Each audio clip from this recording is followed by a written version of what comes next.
কোনো ব্যক্তি পরপর 2 মেয়াদের বেশি প্রধানমন্ত্রীর পদে থাকতে পারবেন না। যেটা আমরা বলেছিলাম এটা যে not more than 2 consecutive terms. এখানে মেয়াদটা নিয়ে সবসময় বিভিন্ন রকমের ব্যাখ্যা এসছে এবং কারো কারো প্রস্তাবের মধ্যে 2 বার এসছে, কারো কারো এই বারের ক্ষেত্রে একটা ব্যাখ্যা হচ্ছে যদি একজন ব্যক্তি প্রধানমন্ত্রী হিসাবে একবারের জন্য সাপোজ 3 মাস মেয়াদের জন্য প্রধানমন্ত্রী হলেন, 3 মাস পরে মেজরিটি পার্টি আরেকজনকে প্রধানমন্ত্রী করলেন, তারপরে হয়তো আগের জন আবার প্রধানমন্ত্রী হলেন, তাহলে তার 2 বার পূরণ হয়ে যায়। এই 2 বার বা 3 বার 5 বারও 1 বছরের ভিতরে কেউ প্রধানমন্ত্রী হতে পারেন। সুতরাং বার নিয়ে এই ব্যাখ্যাটা সঙ্গত কারণেই যথেষ্ট নয়। আর মেয়াদের ক্ষেত্রে আমরা যে মেয়াদের কথাটা মাথায় রেখে এই প্রস্তাবটা করেছিলাম সেটা হচ্ছে সাধারণত ধরে নেওয়া হয় সংসদের মেয়াদ যেহেতু 5 বছর নির্ধারিত এবং 5 বছর সেই সংসদ বহাল থাকবে কিনা সেটা সংসদের উপরে নির্ভর করে।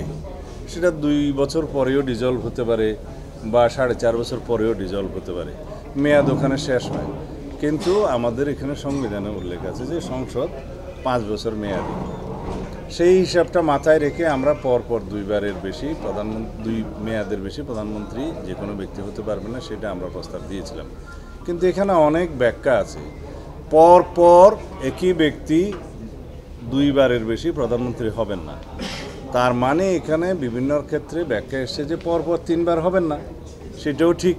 এবং পরপর 2 মেয়াদের পরে গ্যাপ দিয়ে যদি সেই একই পার্টি অথবা জোট ম্যান্ডেট পায় তখন তারা একই ব্যক্তিকে আবার প্রধানমন্ত্রী হিসেবে নির্বাচিত করতে পারেন, সেরকম ব্যাখ্যা আছে, এটাও ভ্যালিড ব্যাখ্যা। তা আমি একটা প্রস্তাব করেছিলাম যে আমরা মেয়াদ এবং বার এই বিতর্কে না থেকে সর্বোচ্চ এক ব্যক্তি লাইফ টাইমে কত বছরের জন্য প্রধানমন্ত্রীত্বে বহাল থাকতে পারবেন বা হতে পারবেন, 3 বারে হোক, 3 মেয়াদে হোক, 4 মেয়াদে হোক, কিন্তু সর্বোচ্চ বছরটা যদি আমরা এখানে উল্লেখ করতে পারি যে একজন লোক লাইফ টাইমে এত বছরের বেশি প্রধানমন্ত্রী থাকতে পারবেন না। এইটা স্পেসিফিক আমি কোনো বৎসরের উল্লেখ করি নাই, কারণ সেইটা ডিসাইড করার ক্ষমতা এককভাবে আমার দলের পক্ষ থেকে আমার নেই।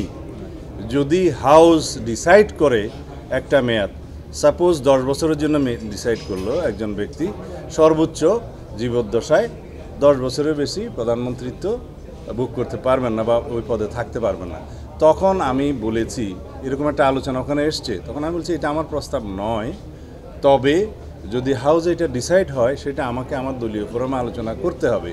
কিন্তু এর সাথে আমি কয়েকটা বিষয় বলেছি যে প্রধানমন্ত্রিত্বের মেয়াদ যদি এখানে আপনারা নির্ধারণ করে একমতে আসেন তবে তার সাথে এনসিসির আলাপটা একই সাথে আনতে হবে। ন্যাশনাল কনস্টিটিউশন কাউন্সিলের যদি প্রধানমন্ত্রীর এখতিয়ারভুক্ত সমস্ত জিনিস যদি একটা অথরিটি পাওয়ার ফাংশন দিয়ে এনসিসি গঠন করা হয় তার সাথে আমরা একমত হতে পারবো না।